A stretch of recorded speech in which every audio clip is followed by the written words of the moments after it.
Right now, private placement under the SEBI issue and listing of the debt securities regulation 2018. Private placement means an offer or invitation to subscribe to the debt securities in the terms of subsection number 1B of section number 23 of the Companies Act. SEBI has allowed issue of the debt securities through the private placement under the provisions of the SEBI issue and listing of the debt securities regulation 2008. This is a very faster way for the company to raise the capital. Conditions for the listing of the debt securities issued on the private placement basis, regulation number 20. Okay, any issuer may list its debt securities issued on the private placement basis on the recognized stock exchange subject to the following conditions.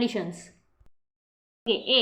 The issuer has issued such debt securities in compliance with the provisions of the Companies Act 2013. Okay, rules prescribed thereunder and the other applicable laws. B. Credit rating has been obtained in the respect of such debt securities from at least one credit rating agency registered with the SEBI. C. The debt securities proposed to be listed under demonetized form. D. The disclosures as provided in regulation number 21 have been made. E. Where the application is made to more than one recognized stock exchanges, where the issuer shall choose one of them as a designated stock exchange. The issuer shall comply with the conditions of the listing of the debt securities and the special listing agreement with the stock exchanges where such a debt securities are sought to be listed. The designated stock exchange shall collect a regulatory fee as specified in the schedule number 5 from the issuer at the time of the listing of the debt securities issued on the private placement basis. Now, disclosures in respect of the private placements of the debt securities. The issuer making a private placement of the debt securities and seeking the listing thereof on the recognized stock exchange shall make the disclosure document as specified in schedule number 1 of the SEBI ILSD regulations accompanied by the latest annual report of the issuer. The disclosures provided above shall be made on the website of the stock exchange where the securities are proposed to be listed and available for the downloaded PDF and HTML formats. Now, filing of the shelf disclosure document. An issuer shall make issuer making a private placement of debt securities and seeking listing thereof on the recognized stock exchange shall file a shelf disclosure document containing the disclosures as per the schedule number of these regulations. The issuer is not required to file the disclosure document while making subsequent private placement of debt securities for the period of 180 days from the date of the filing of the shelf disclosure document. However, while making any private placement under the shelf disclosure document, it shall file with the concerned stock exchange updated disclosure document with respect to the each tranche containing the details of the private placements and material changes, if any, in the information provided in the self-disclosure document. Now, fundraising by issuance of the debt securities by the large entities. SEBI has been working on the operationalizing 2018 and 19 budget announcement, which mandates large corporates to raise 25% of their financial needs from the corporate bond market. Naturally, given the nascent stage of the development of the corporate bond market, such framework has to be relatively soft touch. SEBI came out with a discussion paper on the July number 20, 2018 based on the feedback received on the discussion paper and the wider consultation with the market participants, including the entities. The detailed guidelines for the operationalization of the above budget announcement get given below. Applicability of the framework for the entities following the March is the financial year. The framework shall come into effect from the April 1, 2019, and for the entities which follow the calendar year as the financial year, the framework shall come applicable from 1st January 2020. The framework shall be applicable for all the listed entities except for the scheduled commercial banks, which are large corporate. Okay, now large corporate have the specified securities and debt securities non-convertible redeemable preference shares listed on the recognized stock exchange in the terms of the SEBI listing regulations 2015 have an outstanding long-term borrowing 100 crore rupees and above, have a credit rating of above AA and above. Okay, outstanding long-term borrowing shall mean any outstanding borrowings with the original maturity of more than 1 year shall exclude external commercial borrowings and intercorporate borrowings between the parent and the subsidiaries. Okay, now what's the framework of it? The LC, there is a LC. What is LC? Large corporate. Okay. Large corporate shall raise not less than 25% of its incremental borrowings during the financial year subsequent to the financial year in which it is identified as the LCA by the way of the issuance of the securities as defined under SEBI ILDS regulations. Here, incremental borrowing shall mean the borrowings done during the particular financial year, the original maturity of more than 1 year, irrespective of whether the following is for the financing repayment of the existing debt, otherwise and shall exclude the external commercial borrowings and intercorporate borrowings between the parent and the subsidiaries for the entity identified as LC. The following shall be applicable for financial year 2021. The requirement of the meeting of the incremental borrowings norm shall be applicable on the annual basis. Accordingly, the listed entity identified as the LC as on last day of the financial year 2019 and financial year 2020 shall comply with the requirements as laid down in the paragraph number 1-3 by the last day of the financial year 2021 respectively.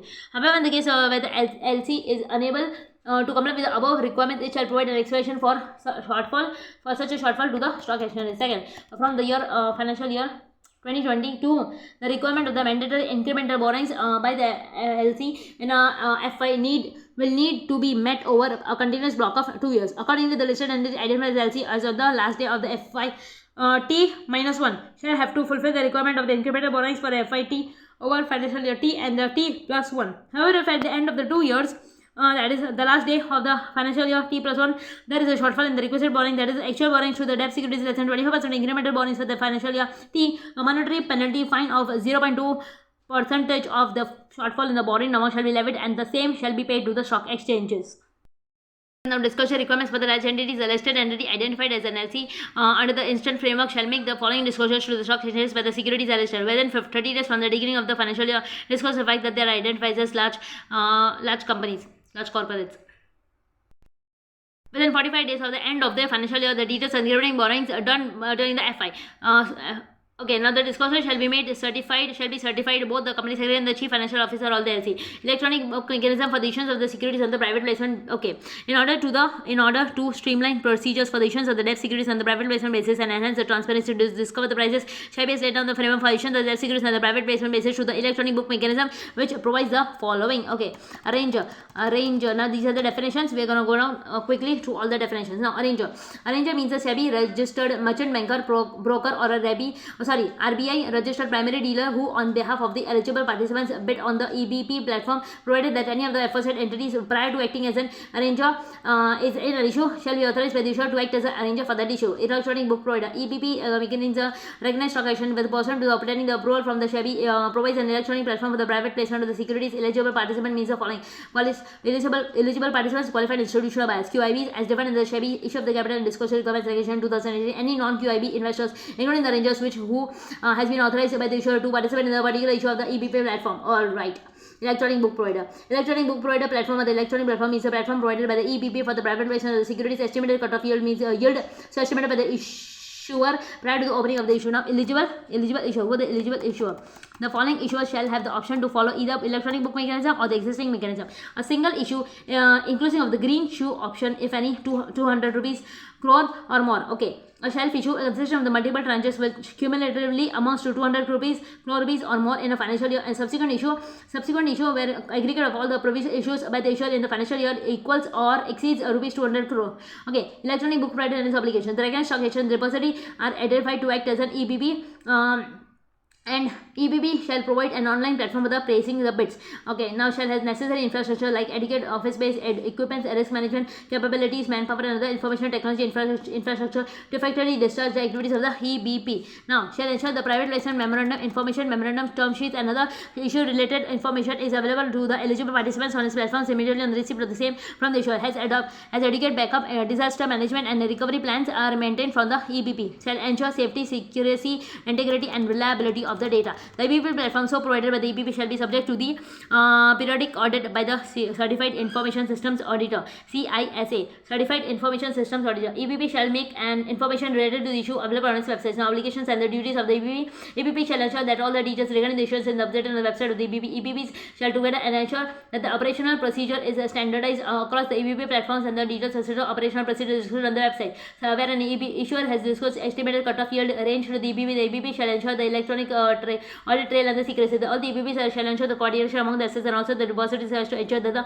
cooling off period for the issuers and the department period of the investors is that the EBP shall ensure the bidding is done. EBP shall be responsible for the accurately, timely, and secure bidding process of the electronic bid by the bidders. The EBP shall be responsible for addressing the investors' grievances arising from the bidding process. The EBP shall ensure that the pay-ins of the funds towards the allotment of securities to the EBP platforms are done through clearing corporation mechanisms. Now the bidding process, bidding timings and period. In order to ensure the operational uniformity across the various EBP platforms, the bidding of the EBP platform shall be take place between 9 AM to 5 PM only on the working days of the regular stock exchange. The bidding window shall be open for the period as specified with the issuer and the bidding announcement. However, the same shall be open for at least 1 hour. Bidding announcement. The issuer shall make the bidding announcement of the EBP at least 1 day working day before the initiating the bidding process. The bidding announcement shall be accompanied with the details of the bidding opening and the closing of any other details as required by the EBP from time to time. Any change in the bidding time and date by the issuer shall be intimated to the EBP, and ensuring that such an announcement is made within the operating hours of the EBP at least a day before the bidding date, provided that such a change in the bidding date or the time shall be allowed for a maximum 2 items. Okay, 2 times. Bidding and allotment process. The bidding process of the EBP platforms shall be on the anonymous order driven system, which shall be made by the way of the entering bid amount of the rupees coupon yield in the basis points to 4 decimal points. Modification or the cancellation of the bid shall be allowed. Bidder can cancel or modify the bids, and an issue subject to the following: no cancellation or modification of the bid shall be made only to the bidding period. No cancellation of the bid shall be permitted in the last 10 minutes of the bidding period. In the last 10 minutes of the bidding period, only revision allowed for the only revision allowed would for the improvement of the coupon yield and upward revisions in terms of the bid size. Investors are now permitted to place multiple bids in an issue.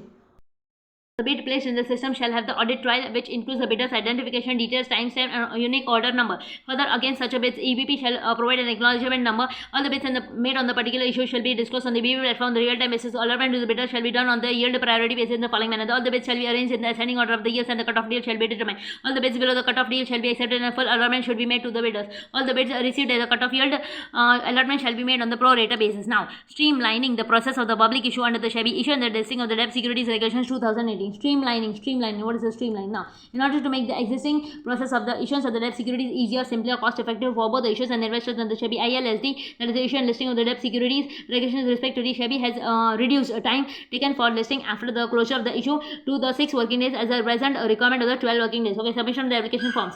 All the investors applying in the public issue shall only use application supported by the blocked amount facility for making payment. That is, writing the bank account numbers and authorizing the banks to make the payment in case of the allotment by signing the application forms. Now, an investor intending to subscribe to the public issue shall submit a completed bid application form to self-certified syndicated banks (SCS), self-certified syndicate banks with whom the bank account to be blocked is maintained, or any of the following intermediaries. All right.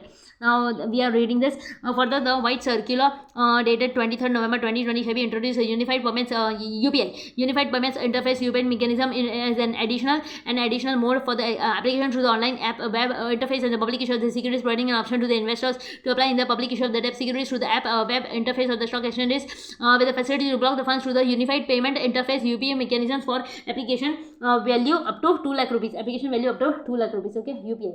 Now, the following intermediaries: a syndicate member or a sub-syndicate member, a stock broker registered with the regular stock exchange, a depository participant, and the register to the issue, and the share transfer agents.